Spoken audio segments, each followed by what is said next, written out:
First up, we head to Albany, New York for a sentencing hearing. 20-year-old Alvin Foy III has been convicted of second-degree murder, attempted murder, and weapons charges. 2 years earlier, Foy and 20-year-old Jer Manning opened fire on Essex Street, releasing 31 shots into a crowd.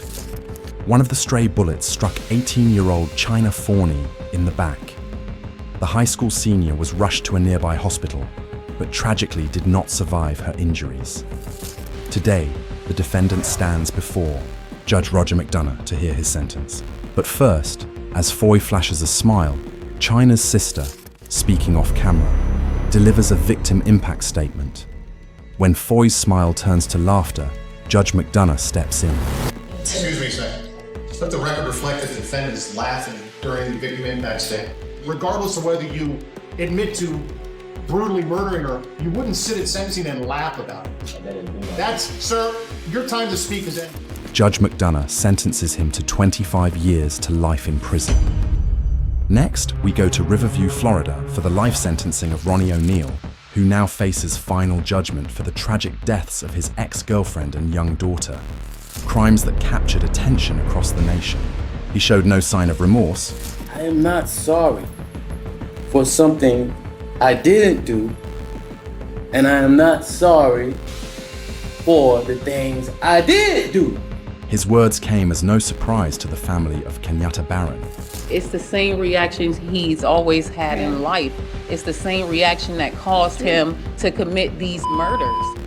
You guys just got to see it for yourself. Kenyatta's family then took the stand, speaking from the heart, finally able to tell Ronnie O'Neal what they had waited 3 long years to say. So when you sit in that cell for the rest of your life, remember, you don't leave out until you're in a box. So when you sit in that cell every day, 24 hours a day, that scream, I want you to hear it. When she comes to you in your dreams, I want you to receive it. You know why? Because that was a child of God. The judge also shared her thoughts on the case, becoming especially emotional as she spoke about O'Neal's 9-year-old daughter and the heartbreaking loss of her young life. At the moment, that first time you struck her with that hatchet, and little Ronnie testified that all he could see was tears coming out of his sister's face. At that moment, that child knew.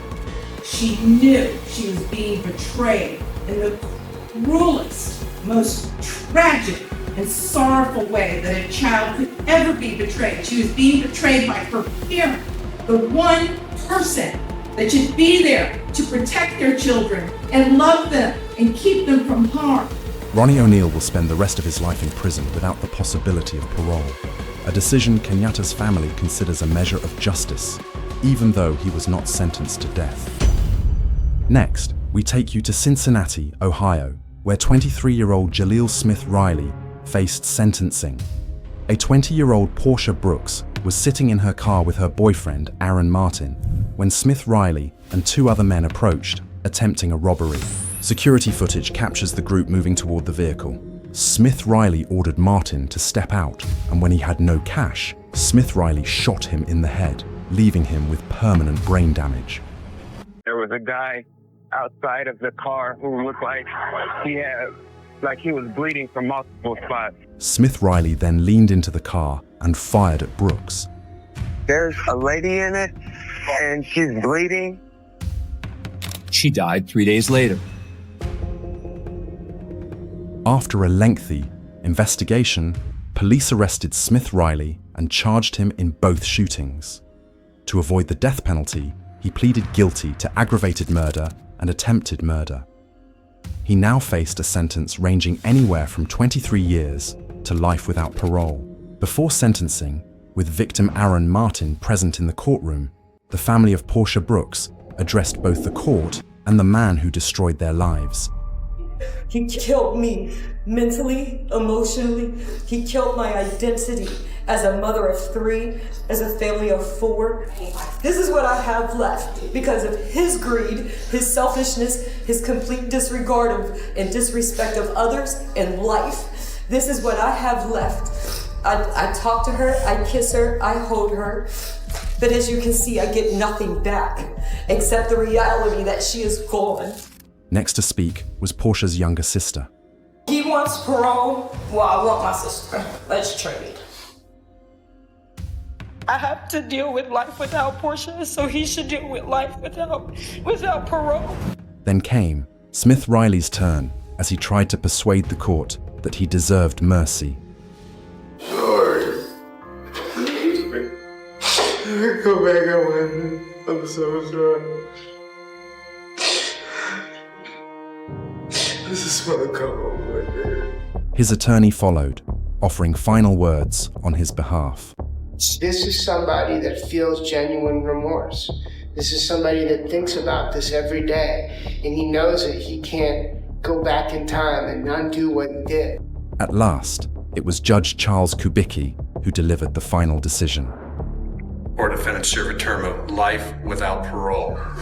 As to count 4, for the offense of attempted murder, count 4, the offense. Smith Riley was sentenced to life in prison. He will never be eligible for parole. Next, we go to Saginaw, Michigan, for the sentencing of 23-year-old Stefon Roby. He was convicted of first-degree murder in the deaths of his mother, Lee King, and his 11-year-old sister, Charlia. Medical examiners concluded that Charlia was shot twice in the face, and after being dragged to another part of the house, was shot a third time. Roby pleaded not guilty and chose to represent himself at trial. The court allowed this, but under one condition, because several homemade weapons had been found in Roby's jail cell. He was required to wear a stun vest beneath his clothing. If he attempted to escape or disrupt the trial, a deputy would deliver up to 75,000 volts of electricity into his back, the equivalent of a stun gun. Roby made it through the trial without incident. That's totally untrue. And that has nothing to do with the sentence. Yes, it does have something to do with it. Do you have anything you want to tell me in regards to this sentence? Yes, I'm going to vote for mistrial because I don't deny. Anything else? But the jury still found him guilty on all counts. This is one of the most egregious cases I've ever had. When you shoot and murder your mother, don't worry about what I the woman that brought you into this world, and your sister. And you're going to spend the rest of your natural life in prison. Hopefully someday you'll think about that. Get him out of here. I'm done. You saying?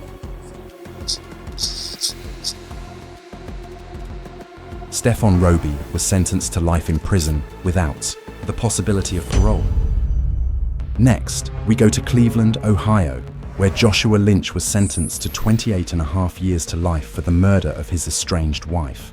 A judge sentenced Joshua Lynch to 28 years to life in prison. During the sentencing hearing, Lynch was seen smirking as he was convicted of murder and gross abuse of a corpse. He chose not to make a statement or explain his behavior.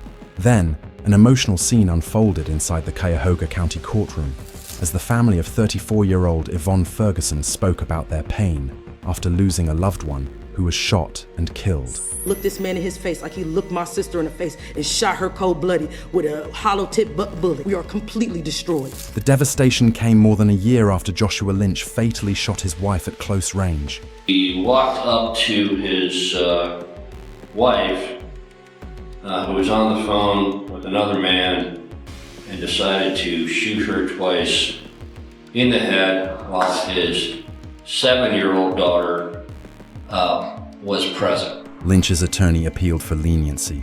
We would ask the minimal sentence for this case and assign him an appropriate appellate counsel. But the judge made it clear that a harsh lesson must be delivered, stating that Lynch did not deserve to walk free amongst organized society. His reaction in court showed a chilling lack of remorse in the face of his conviction. Mr. Lynch, if there was ever an individual who doesn't deserve to walk free amongst organized society, it's you. A grieving family is now left to process the loss of their loved one. I would take the mother of his daughter and do it right in front of her. You know what I'm saying? With no remorse, no remorse. In the end, Joshua Lynch received a sentence of 28.5 years to life for the murder of his estranged wife.